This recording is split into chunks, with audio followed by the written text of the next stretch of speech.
This is from the book Midnight from Beyond the Stars.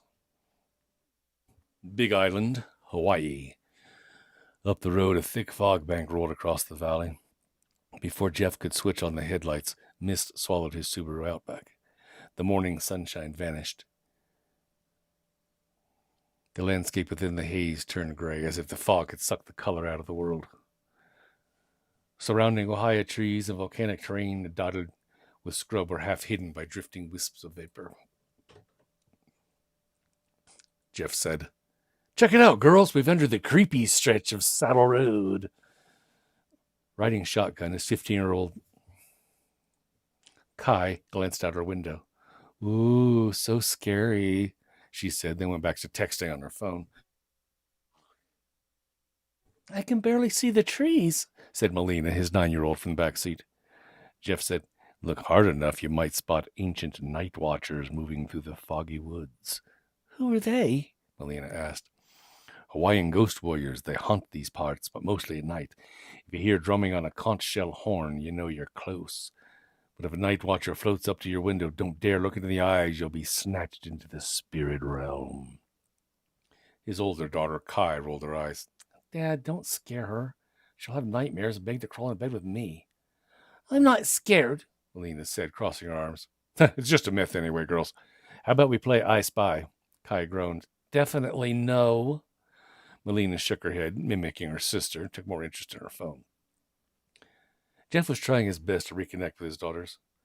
An ugly custody battle kept him separated from them the past year. Now that he had finally been granted this weekend with the girls, he felt like he barely knew them. Since picking him up at Kona Airport this morning, Kai hadn't spoken more than 3 words. Melina was talkative one moment, aloof the next. "Just give them time, Jeff," he told himself. Don't try so hard." The fog pressed against the vehicle until there was little visibility beyond the windows. He switched on the headlights, carving a path through the murk. The farther he drove along the narrow 2-lane road, the more he felt a sense of unease. The road began to vibrate. Headlights shone up from up ahead. Then a convoy of military vehicles burst from the fog and rumbled past. The soldier behind the wheel of the last Humvee flashed his headlights as Jeff passed him. Then a disturbed wall of roiling mist stitched itself back together, hiding whatever lay beyond. "Why'd he flash his lights at us?" Melina asked. "Beats me," Jeff said. "I don't know military code." Kai tapped at her phone. Oh, great. No signal. "How we ever survive without texting Matt?" Melina chided. Kai turned to face the back seat. "I was trying to post a photo of the fog mutant. It's thicker than usual." "Who's Matt?" Jeff asked. "Nobody." Melina made kissy sounds, and Kai told her to knock it off. Jeff smiled as he listened to his daughter's squabble. Man, how he missed this. Kai, with her long black hair and dark eyes, looked so much like her mother. Melina, who looked more like him, had grown too fast in the past year. She noticed him looking at her in the rearview mirror, and scrunched her face. "Dad, watch out!" Kai shouted. Ahead, a shadow shape stepped into the road, arms waving. The beams lit up a soldier. Jeff swerved off the road, tires trundling over the rocks and scrub. He slammed the brakes. The Subaru skidded to a stop behind a clump of trees. "You guys all right?" Jeff checked the girls. Kai pressed a hand against her chest, catching her breath. "Yeah, I'm okay." Melina looked jolted but nodded as she was okay, too. Thankfully, they were buckled up. "I see night watchers," Melina pointed. Across the road, a half-dozen soldiers, barely visible in the mist, were combing a wooded hill, panning the flashlight beams. The ground cloud drifted, revealing another military truck and a Humvee parked along the opposite shoulder. A few steel drums stenciled with Army had fallen off the back of the truck's flatbed and into the road. The barrels had busted open. A glossy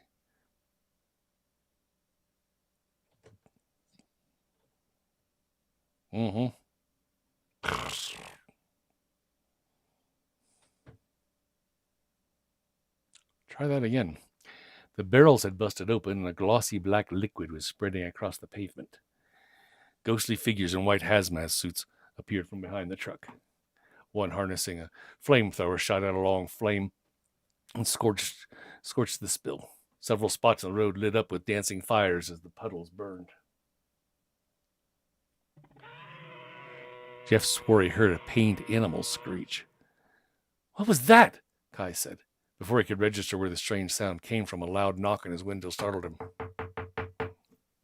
It was a soldier he'd nearly run over, a hard-faced Latina woman. She banged on the window again, motioning for him to lower it.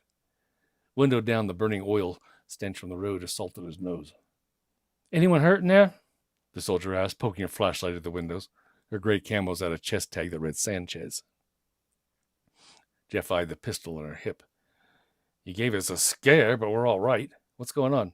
Sir, I need you to drive a quarter mile, then pull into the rest stop. Saddle Road's shut down for a while. Why? What are you guys burning? Jeff nodded towards the flamethrowers. Just wait at the rest stop till we reopen the roads, sir. Sanchez stepped back and waved her hand like a traffic cop. Jeff drove on, watching his rearview mirror as the flame burst, turned the soldiers into silhouettes. Kai released a nervous laugh. That wasn't totally bizarre. They're just cleaning an oil spill, Jeff said, hoping to calm the girl's nerves. Then what were they looking for up that hill? Kai said. I definitely heard something screech. Night watchers, Melina said with a giggle. All part of our foggy Saddle Road tour, eh? Jeff joked. He couldn't help feeling guilty. His ex-wife, who had won custody, had not been in favor of the girls visiting Jeff.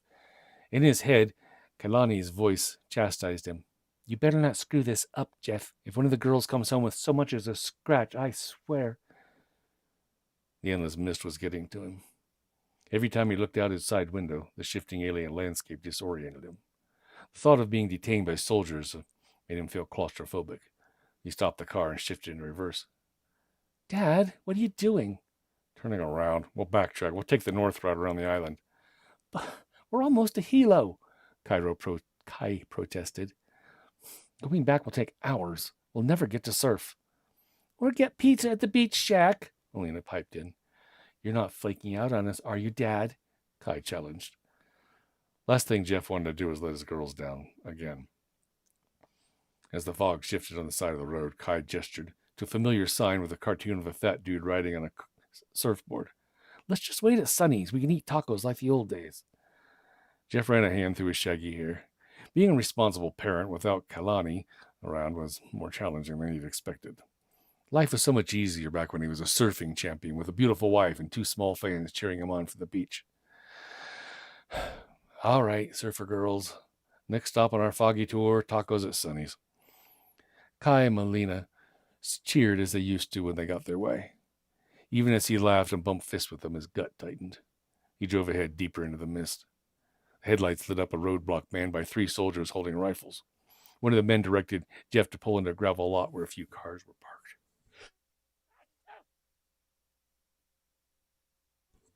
Sunny Ailahakali's rest stop and grill was the only place for food and gas for several miles. That's an actual place on the actual Saddle Road on the actual island of Hawaii, by the way. Sunny's store looked like a tourist trap on Mars. The large building and surrounding scrubland were partially concealed by the fog. Jeff's good friend Sunny had intended his place to be a haven on that lonely stretch of Saddle Road. The high thatch roof had been built to resemble a Hawaiian hut. Murals of volcanoes, hibiscus flowers, hula girls, and local black pigs decorated the brick walls. The metal frame glass door and wide pane windows offered a view into a convenience store filled with snacks, cold drinks, and souvenirs. Kai got out and waved over a young soldier. Hiya, I'm Kai. She sounded flirtatious. Jeff winced. When had that started? After eyeballing her tan legs, the soldier grinned. Private Davis. Can you tell us why you've blocked the way out? Kai asked. We've already passed the spill. Not at liberty to say. I advise you to stay inside the store. Davis looked antsy as he gripped his assault rifle. Come on, Kai. Jeff guided away from the soldier. Melina, who had wandered off the edge of the lot, watched 3 feral pigs rooting around the picnic tables. Can we feed the pigs? Yeah, maybe later, Jeff said. Mom and Barry always let us, Melina whined. Barry says it's a family tradition whenever he drives across the island. Jeff tensed at the mention of his ex-wife's new husband, Barry, who constantly bought things for the girls that Jeff couldn't afford. Things like braces, dance lessons, vacations at Disney World. Barry, who had moved Jeff's family 5 islands away to live in the city of Honolulu, while Jeff still lived on the big island in the empty house that had once been filled with love and laughter. Barry, who dressed like a successful adult, while Jeff, the perpetual beach bum, lived in tank tops and shorts and flip-flops.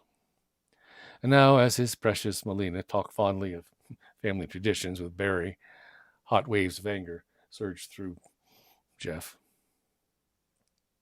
On the jukebox in his mind, he played Izzy's version of Somewhere Over the Rainbow.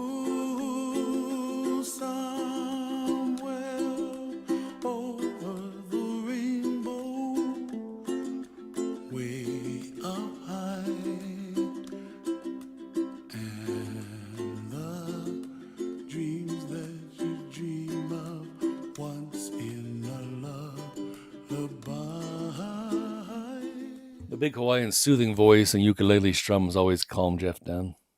He never lashed out or raised his voice in front of his daughters. A lifetime spent in the ocean had taught him to ride his emotions out.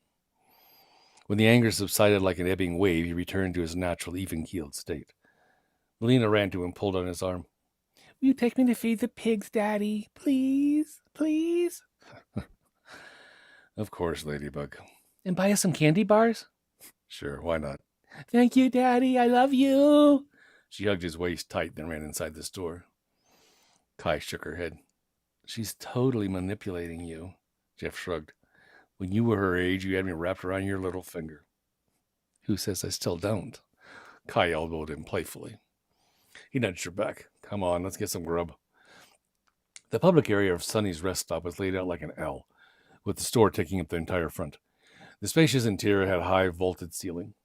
Beyond several aisles stuffed with tacky knickknacks, beach towels, and T-shirts, Sonny had laid out an area dedicated to a museum where tourists could learn about Hawaiian myths and traditions. Standing on pedestals, wood-carved statues of the 4 Ku, Kani, Lono, and Kanaloa watched over the store. At the entrance, Jeff nodded hello to Ray Wong, the skinny, pock-cheeked man who worked the front register. Kai shopped the aisle of bagged chips. Melina perused the candy bars. "Hey, give me some Funyuns and a Snickers, will you?" Jeff told them as he made his way to the back left corner, where a small restaurant with 3 booths and a walk-up order counter offered a fast food menu. In one booth, 2 backpackers looked over a topography map of the island. "Good day," the girl said with an Aussie accent. "Do you know any good hiking me about?" Yeah, Hilo Forest Reserve. Start, here." Jeff tapped a trail on the map. "You guys on holiday?" "A honeymoon." The guy squeezed his wife's hand. "Hey, congrats. Happy hiking." Jeff stepped out to the order counter where the big kahuna himself stood in a small kitchen. Jeff fist bumped Sonny's big knuckles. "I haven't crossed the island much lately." "Hey, Jeff Logan. I haven't seen you and Trev in ages." "I haven't crossed the island much lately, Sonny." "Don't blame you, bro. Things got weirder than usual on Saddle Road." Jeff ordered 3 plates of soft tacos and a bucket of corn feed, then told his friend about the heavy army presence and people in decontamination suits using flamethrowers. "Any idea why we're suddenly under martial law?" "Yeah, they don't tell me nothing." Sonny made the tacos as he talked. "Soldiers been in and out all morning, acting like they got itchy trigger fingers. You'd think we were under siege. Feels that way.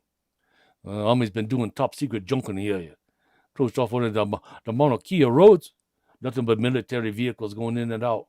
You ask me, Army's responsible for creating that fog on Saddle Road. Always gets thick as soup when those other boys are up there doing who knows what." "Sounds like one of your conspiracy theories, Sonny." "Hey, it's more than that, bro." Sonny lowered his voice. "I overheard 2 of the soldiers. You know the earthquake last month?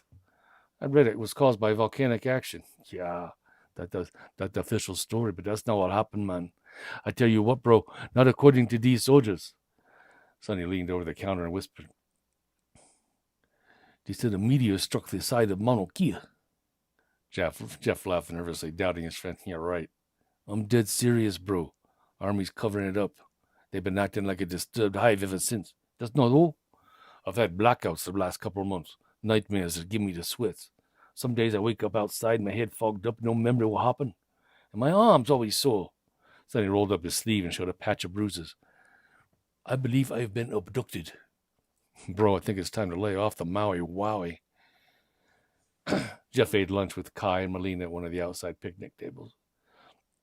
There was no way he was going to be cooped up indoors on one of his one weekend with the girls. The gray mist had thickened. He couldn't see Saddle Road or the soldiers at the roadblock, which meant he and the girls were cloaked from them as well.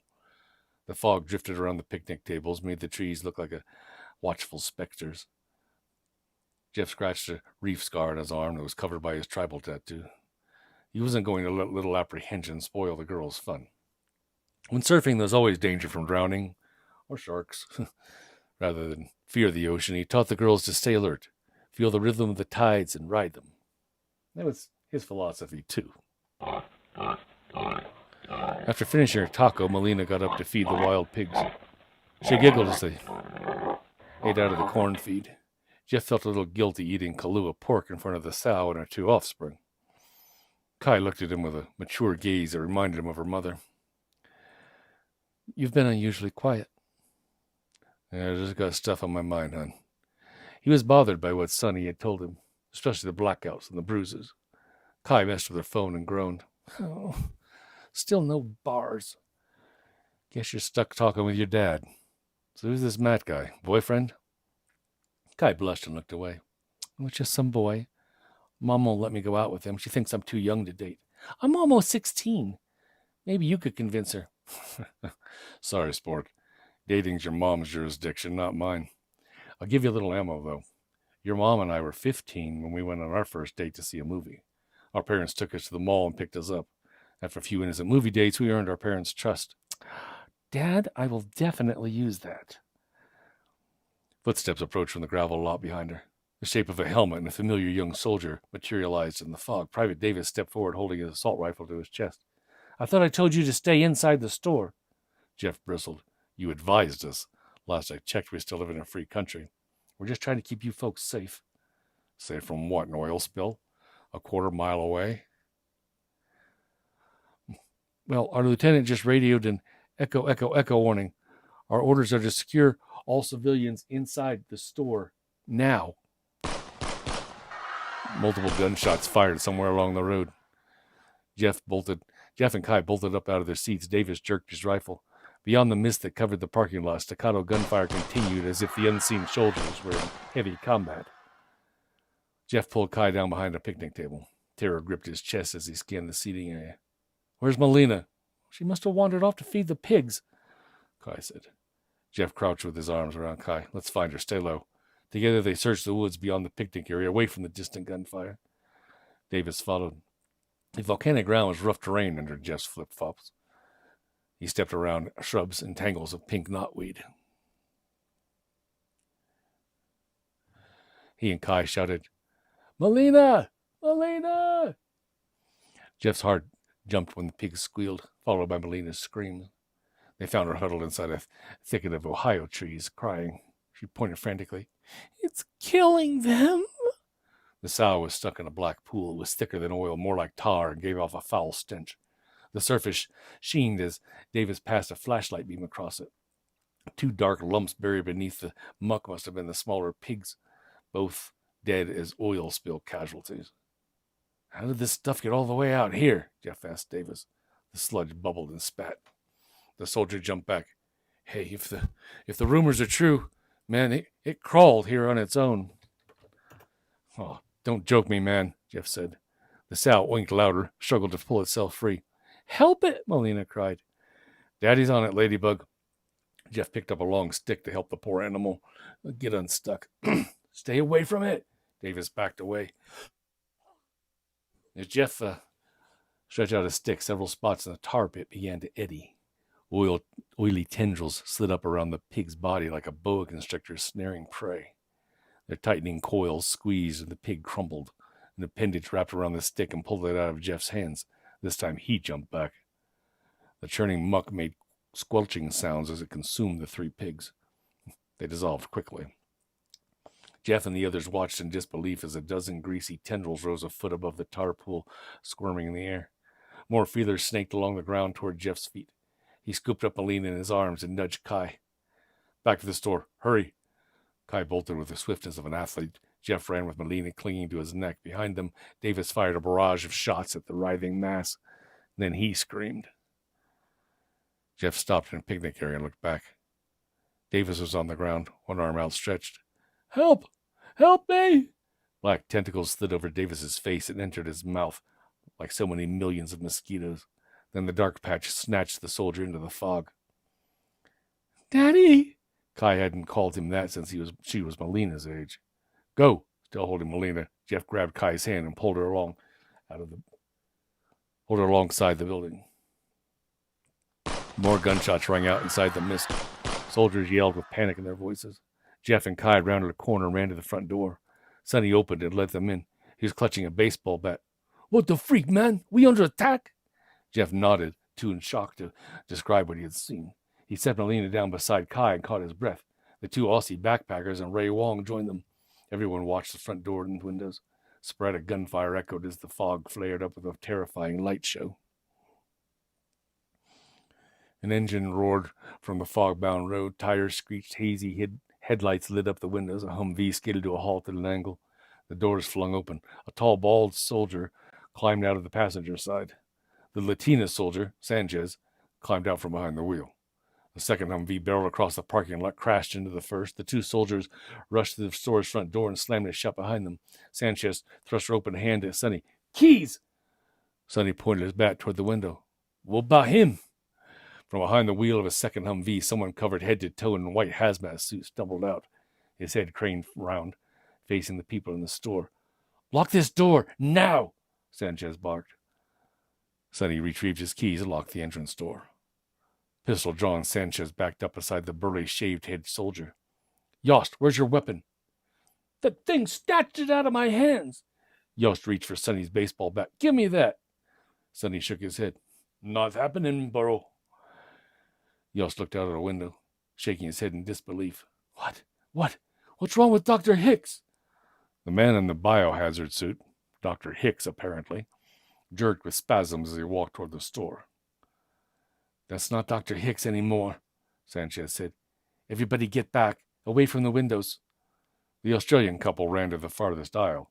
Sonny gripped his bat with both hands. Ray Wong took refuge behind Sonny. Kai held Molina's hands. Jeff stood protectively in front of both his daughters, separating them from the two soldiers and Sonny, who formed a wall of defense against the chaos outside. Dr. Hooks pounded on the glass door. "Let me in! Let me in!" His voice gurgled as if filled with fluid. "Don't leave me out here!"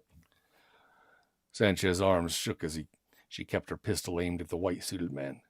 His face was hidden behind a black spatter on the inside of the hood's facepiece. He slapped a torn glove against the door and smeared dark muck down the glass. Worm shapes squirmed inside his suit. The fabric tore open in a dozen places. An outpouring of slugs escaped from the suit. They merged back together in a thick pool around his boots. Dr. Hicks's hazmat suit deflated to the ground as if the man had performed a vanishing act. Kai let out a gasp as she shielded Molina's eyes. Jeff motioned for them to stay back near the wall of refrigerated doors, then followed Sonny and the soldiers for a closer look. At the foot of the entrance door, a human skull and a spine floated in a writhing sludge pool. Snake-like feelers slithered over one another and up the glass. Behind Dr. Hicks's dissolved remains, 3 more glistening black mounds slid across the parking lot. A soldier's helmet was embedded in one of them. From their rippling edges, serpentine appendages pulled the mounds toward the store. Like the tar pool that had eaten the pigs, black feelers wriggled above their surfaces. The 3 mounds slid past the parked vehicles and fused with the sludge thing at the door, forming one hideous mass several feet wide. Its liquid flesh was constantly moving, changing as if in perpetual evolution. A thick eel-shaped appendage glided up and down the glass as if searching for a way inside. The tip of it shaped into a fist and banged against the door. Everyone inside flinched. Sanchez and Sonny held their weapon with shaky arms. Jeff could feel his own fear rising with each slimy thud against the glass. "Can it get in?" Sonny shook his head. "No way, bro. Doors shatterproof, windows too. I fortified this place, keep the thieves out." "I won't keep this substance out." Sanchez nodded toward a narrow gap along the door jamb where goo was seeping into the store. "Got ammonia?" she asked Sonny. "Yeah, storage closet." "Get it, hurry." Sonny ran to his kitchen, then brought back a jug of ammonia. Sanchez ripped it from his hand, splashed the liquid all around the front door. The stuff seeping through the gaps retreated. The fist-headed eels finally stopped banging. More eels rose up and coated the glass door with slime. "What is that thing?" Jeff asked. "It came from the meteor, didn't it? Some kind of alien sludge, hmm?" "I don't know anything," Sanchez said, but her eyes defied her lie. Sonny glared at the two soldiers. "This your screw-up. What do we do now?" Ray and the Aussie couple were wild-eyed and spoke over one another, demanding answers. "Try to stay calm," Sanchez spoke in a walkie-talkie. Echo. This is Lieutenant Sanchez, Tango Unit. We need a dust-off at Sonny's rest stop." She looked around at everyone. 9 survivors. Hostile at front door. Over. A voice crackled back. "Roger. Hold position. Deploying team now. Out." Sanchez returned the walkie to her belt. "Hang tight until they get here. I want everybody to keep to the back aisle. I'll guard the entrance. Yost, stand and watch at the rear door." Yost ran back to the back of the restaurant and disappeared at the kitchen door. Jeff joined Kai and Melina at the back wall of refrigerated drinks. Near tears, Melina bent over and began hyperventilating. Jeff put his arms around her. "It's going to get us, like it did the pigs," Melina said between huffs. I'm scared." "We're safe inside the store," Jeff assured her. But that was a lie. He didn't feel safe at all. He studied his daughter's faces. Kai was holding it together, but she was scared too. If anything happened to them, he'd never forgive himself. Over many surf lessons, he had taught the girls to confront their fears like warriors. When fear crept in, he had shown them how to use ancient Hawaiian breathing techniques to enter a state that is calm, centered, energized. Kai had channeled that state to win surf competitions. Melina had used it to carve up the waves like a mini version of Jeff. Drawing strength from Hawaiian warrior tattooed on his forearms, he knelt and met eyes with Melina. "You remember your pico breathing?" Melina sniffled and nodded. He took both her hands. "All right, Ladybug. Imagine you're at the beach. Feel your feet planted firmly on your board." After she closed her eyes and got into her stance, Jeff said, "Now breathe with me." He started inhaling with a ha breath, then exhaled with a ku breath that sounded like a cough. Melina sucked in her tears and matched his breathing. They inhaled and exhaled together for over a minute. When she opened her eyes, the fear in them had lessened. Jeff smiled and rubbed her head. "Good job, Ladybug. If you feel yourself getting scared, think of the mighty Ku and breathe just like that." "I'll think of Pele, too. She's my favorite." Jeff hugged her. Kai looked at him, gave him a rare approving look. He loved them both so much, he said his own silent prayer. "Help me protect them." The Aussie couple joined them. The young woman, Molly, couldn't stop crying. Kai took her hand, trying to console her. Melina followed her big sister's lead and took Molly's other hand. The woman's husband, Peter, was pale and trembling. "Well, that thing gets you inside, we're all bloody dead." Jeff gripped the man's arm and gave him a shake. "Don't talk like that. We're getting out of this." Peter nodded and tried to compose himself. "Hey, sorry, mate." He put his arm around his wife. Jeff grabbed 2 Cokes from the fridge for Kai and Melina and chose a bottle of Big Red for himself. "Keep your energy up, your spirits too. Help's on the way." "We'll stay chill," Kai said. Melina put on her tough girl face. Jeff nodded and rejoined the others at the front of the store. "Any sign of rescue?" "Yeah, not yet," Sonny said. "You 3, wait back there with the others." Sanchez motioned for Jeff, Sonny, and Ray to move. Sonny towered over the lieutenant. "My store, my rules." "I'm staying where I can see that thing," Jeff said, "or things, whatever the hell it is." "Suit yourselves," Sanchez said. The power suddenly cut off. Half the store went dark. The only visibility came from the Humvee's headlight beams shining through the windows. The eels became undulating shadows as they glided up the glass door. "Sergeant Yost, get back here!" Sanchez yelled. Yost did not respond from the back of the store. "Why him kill the power?" Sonny asked. Jeff scanned the dark restaurant. The area that led to the kitchen and Sonny's office beyond was a black hole. No sign of Yost. The light coming through the front windows began to flicker. "What the freak is it doing now?" Ray said. The sludge had spread from the door to the width of the building. Like a rising black tide, it moved up all the front windows. The interior grew darker as its mass blocked out the headlights. For a held-breath moment, Jeff was lost in pitch blackness. Unable to keep watch over his girls or the creature, he felt cold terror creeping into his chest. He yelled, "Kai, Melina, Daddy! Jeff could hear them, but people's panicked shouts and cries created chaos in the dark store. Kai and Melina turned on their cell phone flashlights. Others did the same, creating little havens of light. Jeff exhaled and gave his daughters a thumbs up. Sonny found flashlights, handed one to Jeff. He shone his beam on the wide-paned windows. It was like watching some underwater amoeba in an aquarium. Round suckers with needle teeth held the alien thing to the glass. Its underside shimmered with rainbow colors like oil film in sunlight. Undigested bones floated within its substance.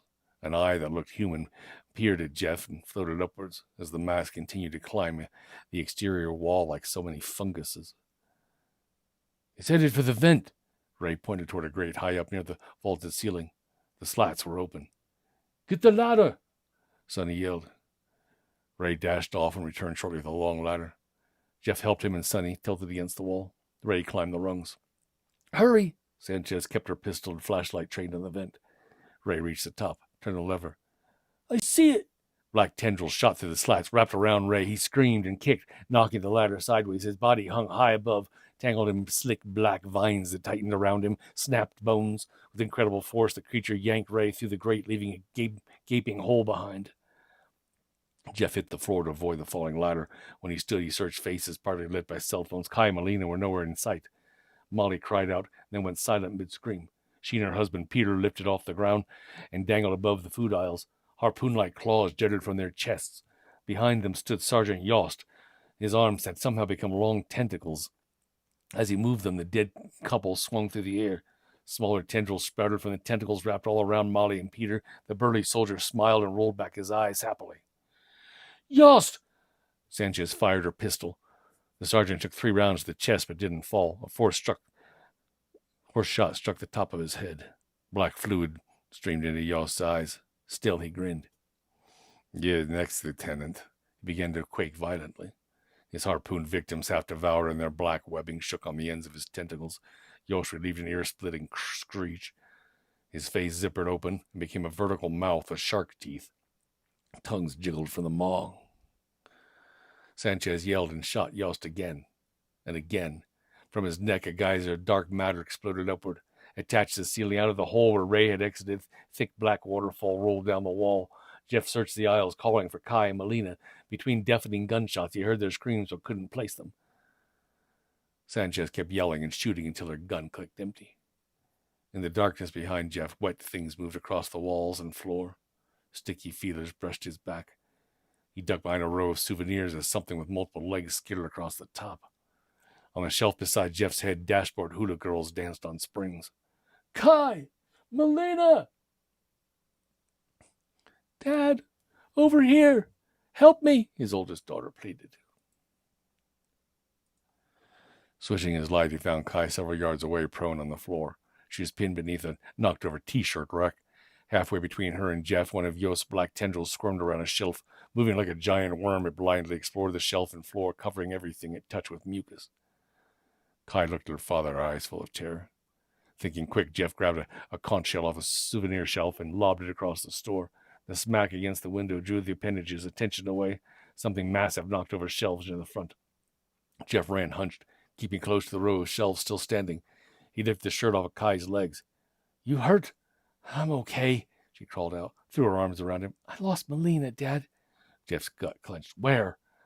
Kai shook her head. That soldier knocked us apart. Melina. Jeff panned his flashlight around the store. The beam passed across the writhing tower of flesh and sludge that had once been Sergeant Yost. Bone spires jutted from the soldier's gnarled back. His tentacles fed what was left of Molly and Peter to the sludge that covered the front wall. Yost's split head turned towards Jeff's light. The vertical mouth opened, its many tongues flicked in the air. Jeff lowered the beam. He ran low behind Kai. They passed Sanchez, who was hunkered behind a shelf. The soldier looked terrified, pistol in her hand. Jeff tapped Sanchez's leg as he ran past. Follow us! The three ran between the wall, refrigerated doors, and display shelves. They reached the end where the L-shaped store hooked right. The back corner restaurant was mostly dark. Only the 3 booths by the window were visible. Melina! Kai called desperately. Over here! Voices yelled back. Lights flashed from behind the taco counter. Melina was with Sonny in the kitchen. The display shelf beside Kai, Jeff, and Sanchez had toppled backward with a crash. They made a run for the kitchen. Sonny ushered them inside, locked the thick door behind them. Melina burrowed into Kai's arms. Jeff hugged them, kissed their heads. You got away! Another drawn-out screech sound from the dark store. Jeff and Sonny shone their lights through the open order window. An unfathomable monstrosity emerged from the shadows. Its lower half walked with soldiers' legs, but everything above Yost's thing's waist was a visceral tangle of ropey appendages that whipped the air and brushed the ceiling. Jeff helped Sonny pull down the metal roller door. They latched it and sealed off the order counter from the store. Inside the long, narrow kitchen, the 5 survivors caught their breath. Between the order serving counter on one side and the gas range, fryer, and sink on the other, there was standing room only. Sonny remained at the kitchen door and watched through a small square window.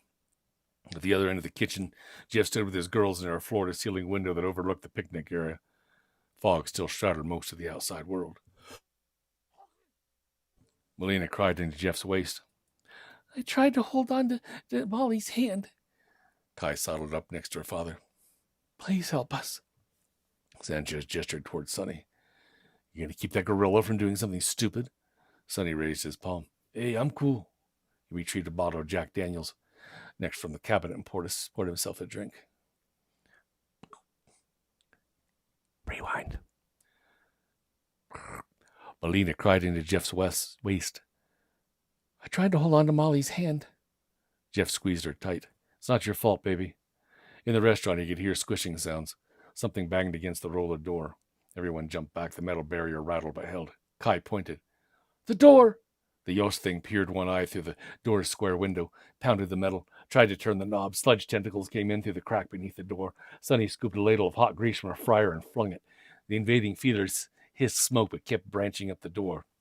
Sanchez grabbed a large salt shaker and shook it over the tentacles. They wilted and retreated back under the door. The soldiers salted the roller door, and the thing on the other side backed off. The substance hates salt as much as ammonia, Sanchez said. Burns it like acid. Sonny turned to her. Oh, so you know about the thing after all. Be straight with us, Sanchez, Jeff said. What is this thing, this substance, this stuff that's classified? Sonny loomed over her. Or just save your butt. You tell us what you know or I'll toss you back out there. The soldier slapped a fresh clip into her pistol and aimed it at Sonny. Don't even try. Stop it, both of you. Jeff stepped between them, facing her gun barrel. We need to keep our heads straight and cooperate. Sonny, she just saved your butt, too. Get a grip, bro. His friend backed off. Yeah, sorry. Just freak out, man. To Sanchez, Jeff said, I'm guessing you want to get out alive? So do my daughters. Don't let them down. Sanchez glanced at Kai and Melina, but kept her gun trained on Jeff and Sonny. Kai sidled up next to her father. Please help us. Sanchez gestured toward Sonny. You going to keep that gorilla from doing something stupid? Sonny raised his palm. Hey, I'm cool. He retrieved a bottle of Jack Daniels from a cabinet and poured himself a drink. Sanchez lowered her gun. Look, I'm just trying to keep us all alive. Then tell us what we're fighting. How do we stop it? Well, let me see what we got on hand. Sanchez rummaged through the cabinets. She found another jug of ammonia and 3 plastic spray bottles. Bingo. While Sanchez filled the bottles, Kai worked beside her, screwing on the spray nozzles. Sanchez looked at her fondly. I have a daughter your age. She's a tough cookie, too. Kai touched the woman's arm. Please tell us what you know, in case we, have to defend ourselves. Sanchez looked conflicted as she met eyes with Kai and then Jeff. Sonny was right about it being some kind of alien substance. The scientists haven't had time to study it, so that's all we know. Who was Dr. Hicks? Jeff asked. A specialist the Pentagon sent. His containment team escorted my unit as we transported the deadly cargo from the meteor site. Sonny was right about that, too. When it busted loose on Saddle Road, I knew we were screwed. That sludge feeds on everything. It's constantly growing, evolving. Daddy, look! At the window, Melina was peering outside at the fog. Jeff heard more oinking. The black sow and her 2 piglets ran from the mist and poked their snouts against the windows. Melina said, The pigs are alive! Jeff pulled her back behind. Stay away from the window. He watched in amazement as the pigs rooted around the picnic area beside the building. The sow had the same white spot in her hindquarters. We watched those pigs get eaten, he turned to Sanchez. Yeah, the substance somehow mimics whatever it consumes. It can even talk like them. Dr. Hicks, Sergeant Yost. Sanchez shook her head. How do we know it's not mimicking you? Sonny said. Because you're still alive, Kai said. So, ammonia salt repels it. How do we kill it? Jeff felt proud of his daughter. Most kids her age would fold. She was ready to fight. Fire seems to be the only thing that destroys it. There's a flamethrower in our Humvee, but it's too far away to get out. Best we just wait here. Sanchez frowned with worry. A rescue team should have arrived by now. She tried to call on her radio, but kept getting static. Yeah, well, what if they arrive? They think we're all dead, Sonny asked. Sanchez ignored the question. Jeff understood Sonny's worry. The military would want to destroy the matter. They might even set fire to the store and everything in it. He tightened his hold on Molina. We've got to get out of here. The sow faced the window like she was watching them. Her black eyes had lost their animal innocence. Something sinister and self-aware stared back at him. 3 long tongues shot from its mouth and stuck to the glass with round white suckers. Jeff looked at the others in the kitchen. How long would they be safe here? He feared the rescue team would arrive too late, find only sludge and dissolved bones on the kitchen floor, or worse, mimics of Jeff and his daughter. He felt an overwhelming fear that he was going to lose his children. Ever since he was a kid, whenever life knocked him sideways, he had escaped to the beach with his board and dealt with problems on the waves. After he became a father, Kailani had accused him of running away from his responsibilities, abandoning his girls when things got tough. He could hear her worried voice inside his head. Your daughters need you, Jeff. Don't fail them. He took a few breaths to calm his nerves. He knelt and huddled with Kai and Molina the way they had often done at the beach. How you holding up, surfer girls? Best as a little mutant and I can. Kai put on an arm around her sister, trying to stay in the zone. I'm doing my pico-pico breathing, Molina said. Jeff smiled. I don't say it enough, girls, but I'm proud of you both. Kai rolled her eyes. Don't get weird on us, Dad. Life's just thrown us another big kahuna wave. Is all. We'll crush it like we always do. The 3 bumped knuckles and broke the huddle. Outside, the pig things screeched and began to shake erratically. Their solid bodies melted back into sludge piles on the ground. Sonny went over the kitchen door and peered out the square window. The thing in the restaurant is breaking down. He stepped aside, and Jeff shone his light through the glass. On the floor, several mounds floated in a bubbling, swirling cesspool. A woman's muddy arm stuck out of one mound. What might have been her husband was fossilized in another heap. In the slurry, a half-submerged camo uniform was all that was left of Sergeant Yost. Why are its mimics breaking down? Jeff asked Sanchez. Its metabolism goes haywire after it's fed. While it digests, the substance returns to a semi-liquid state. That's when it's weakest. It was during this dormant state that the containment team was able to transfer it into the barrels. What were you planning to do with the sludge? Sonny asked. That's way above my rank, Sanchez said. Jeff paced. The kitchen connected to a small hallway that led to a rear door. Well, it's dormant. We can make a run for our cars. Sanchez blocked the exit. Bad idea. There may be other mimics out there. Its offshoots don't always metabolize at the same time. Orders are to hold position. Yeah, and whoever shows up might not even be human, Sonny said. Or they might not believe we're human, Kai added with a grim face. Dad, do we stay or go? Jeff felt torn. If they ran for their cars, he'd risk them getting attacked by something in the fog. If they stayed put, they might not get another chance. See, it's always, while they're feeding, swim for shore, right? Well, anyway. How long before that thing wakes up, he asked. Sanchez shrugged. Minutes, half hour if we're lucky. Jeff said, I say we arm ourselves and bolt for our vehicles. Yes, Sonny. Got any more cleaning supplies? In the hallway, Sonny opened a closet full of mops, rags, and aerosol cans. Gather as much as you can and meet me in the kitchen, Jeff told the others. We've got work to do. Kai, Molina, and Sonny set to work. Sanchez protested at first, but soon joined in. When they were done, they had a small arsenal of ammonia-filled spray bottles, mop torches, salt shakers, and 2 Molotov cocktails. Sonny's liquor bottles stuffed with grease-soaked rags. They set the fire bombs in the hall. At the back door, Jeff tested a can of bug spray with a long-range lighter and shot out a flame. Armed, the five gathered near the window and went over their plan. Outside, mounds of pig bones had already begun to regenerate. Writhing muscle cords wove together rapidly over reassembled skeletons. Dang, these are coming back fast, Sanchez said. Voices cried out from within the building. Sonny peered through the kitchen door's window. Oh, you gotta see this, bro. In the restaurant, bodies slowly rose from the mounds.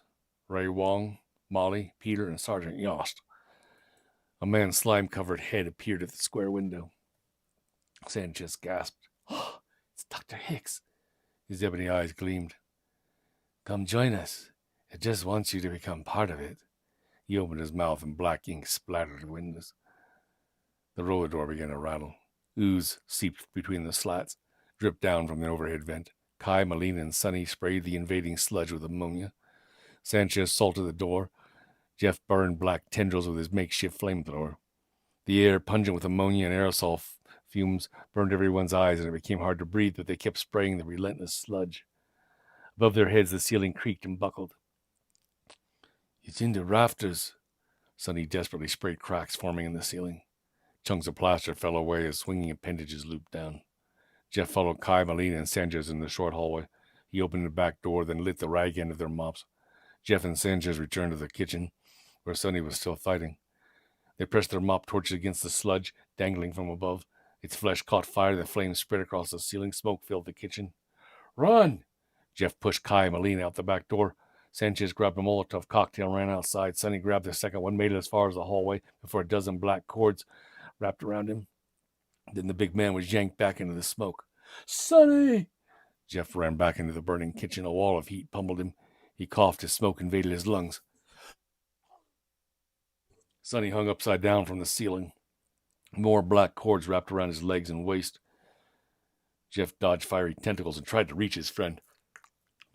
Go! Sonny yelled. Gripping his Molotov cocktail, he touched the wick to the burning wall. The tentacles pulled Sonny up into the smoke-filled rafters, then the space above the ceiling exploded. The hot blast knocked Jeff back onto his rump in the hall. Sanchez pulled him away from the inflamed sludge dropping from the ceiling. Jeff resisted, tears and smoke stinging his eyes. He's gone. Let's go. Sanchez pulled him out through the back door. They both coughed out smoke. Jeff's heart ached for the loss of his longtime friend. Kai gripped his arm. Daddy, we gotta go. Sanchez shoved Jeff to keep him moving. With Kai and Molina sticking close, the four hurried through the fog alongside the building. The two small pig mounds had halfway formed into another generation of mimics. The sow was gone. Jeff and Kai burned two greasy mounds with their torches. The pig things squealed as their semi-solid flesh popped within the fire. An animal screeched behind Jeff. Between two picnic tables, the sow stared with sentient black eyes. Her toad-like tongue shot out and wrapped around Molina's legs. She screamed as she was yanked off her feet. Jeff's baby girl clawed the ground as the tongues pulled her toward the sow's wide-open mouth. Jeff grabbed Molina and played tug-of-war with the pig. Kai burned its tongues with her mop torch. Sanchez threw her torch like a javelin into the sow's mouth. It burst into flames. The tongues released their grip on Molina. Jeff pulled her up and hugged her tight. Ride my back, baby. Crying, she clasped her hands around his neck tight as he took off behind the others. They fled alongside the store, past the windows. The fire inside was spreading. Mimics of Ray and Molly and Peter ran at the glass and shrieked as the inferno engulfed their body. Jeff tried to shut out their cries as he followed Kai and Sanchez. They sprinted across the gravel lot. His Subaru was parked somewhere in the mist. The two parked Humvees came into view. The flamethrower! Sanchez opened the back door of her Humvee. She handed Jeff the Molotov cocktail, then lugged the fuel tank onto her back. A deformed soldier emerged from the woods. Knotweed had taken root in his chest as if the sludge thing hadn't decided which meal to mimic. They tell you to stay inside the store, Private Davis said with a gurgled voice. Pink fingers of knotweed wriggled from his chest.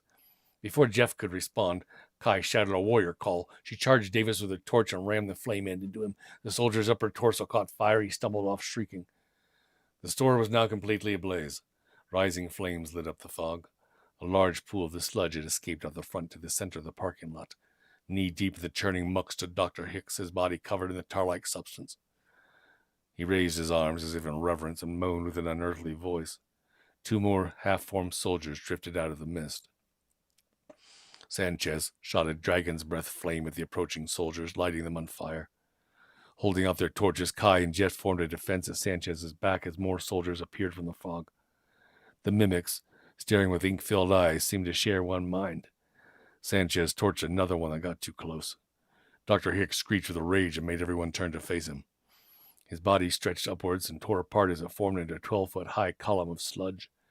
Tentacles whipped around his elongated body. Dr. Hicks's head, still animated, perched at an angle at the top. "Go!" Sanchez shouted at Jeff, Kai, and Melina. "Take cover!" While the soldiers stood their ground, Jeff ran with his daughters and took refuge behind the jackknifed Humvees. He set down Melina, and she huddled between him and Kai. He wanted to drive them out of there, but the Humvees blocked his car. Jeff thought for a moment, wondering what to do. He still had a mop torch and Molotov cocktail. He couldn't just sit there and do nothing, waiting for Dr. Hicks and his alien soldiers to close in. He told Kai, "Protect your sister. I'm going back to help Sanchez." "No, Dad, stay with us," Kai pleaded. "I love you both," he said to his girls. Heart hammering, he stepped back out into the open parking lot. Straight ahead, Sanchez yelled as she torched 2 more soldier mimics. A third soldier, covered in sludge, attacked from the mist at her blind side. His long-fingered hands grabbed hold of her fuel tank pack and pulled her backward to the ground. Then he stood over his boot, holding down the nozzle of her flamethrower. "Hey!" Jeff yelled. The mimic's dark, writhing face looked up and shrieked as Jeff charged towards him. Sanchez, still on her back, unholstered her handgun and fired shots into the soldier's legs and chest. He stumbled off of her and fell on the ground. Attacking with a mop torch, Jeff set the soldier on fire. The prone soldier wailed with an unearthly voice and shook as he burned. Jeff took Sanchez's hands and helped her to her feet. "I told you to take cover," she said, but her expression was grateful that he'd come back. Looming at the center of this tar pool, Dr. Hicks's constantly shifting body sprouted more tentacles. Up and down its torso, a dozen mouths opened, gnashed teeth. Jeff lit the wick of the Molotov cocktail. He ran toward the tower of alien and human flesh. As feelers snaked toward his feet, he hurled the bottle bomb. It exploded against the thing's torso. Flames raced up and down its trunk. Its many flaming appendages filled the air with embers and the stink of burning offal. And that is an awful smell.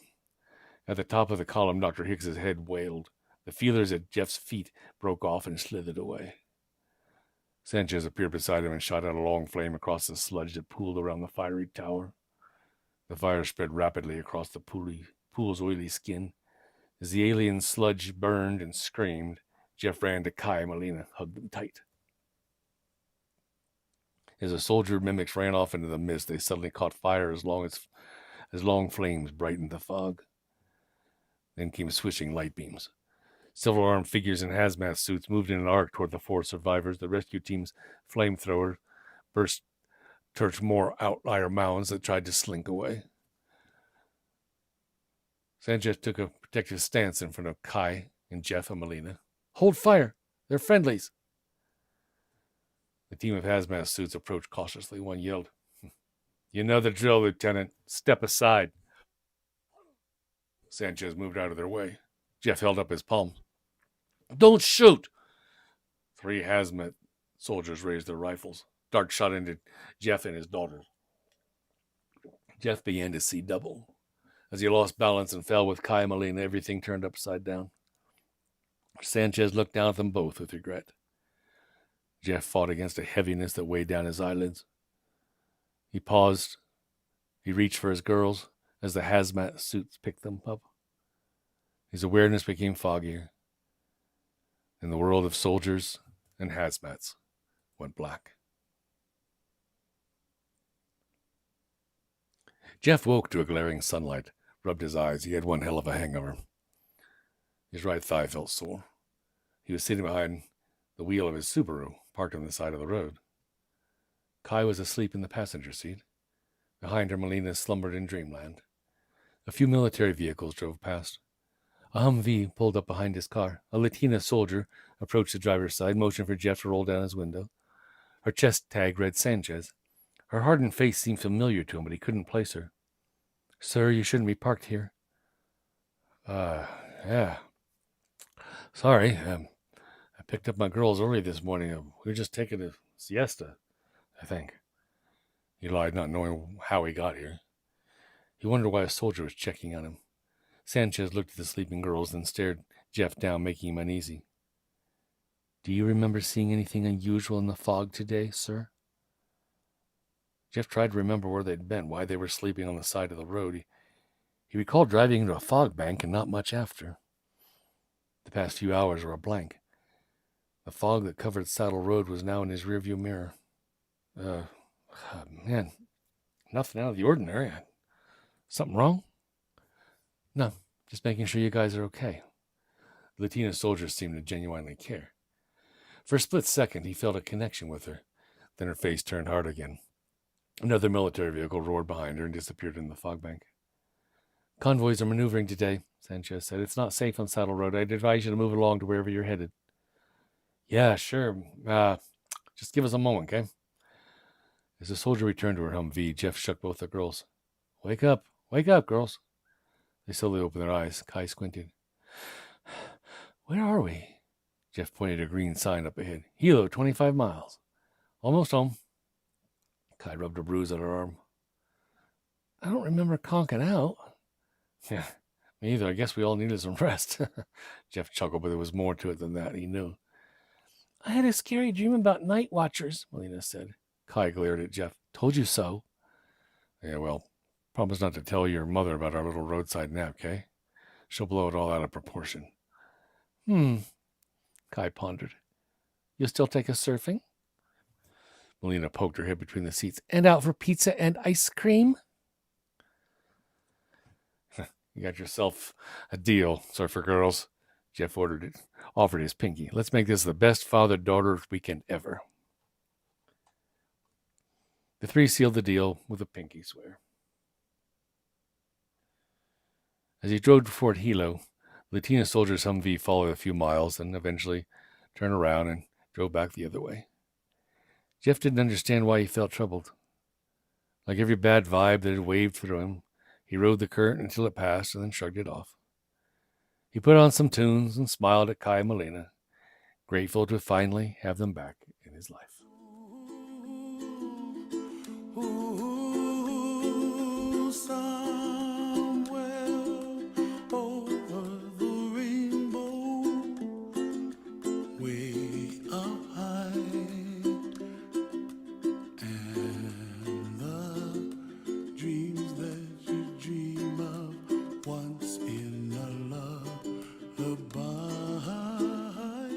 So, Incident on Saddle Road. I hope you guys enjoyed it. I really enjoyed the story and was anxious to share it with you.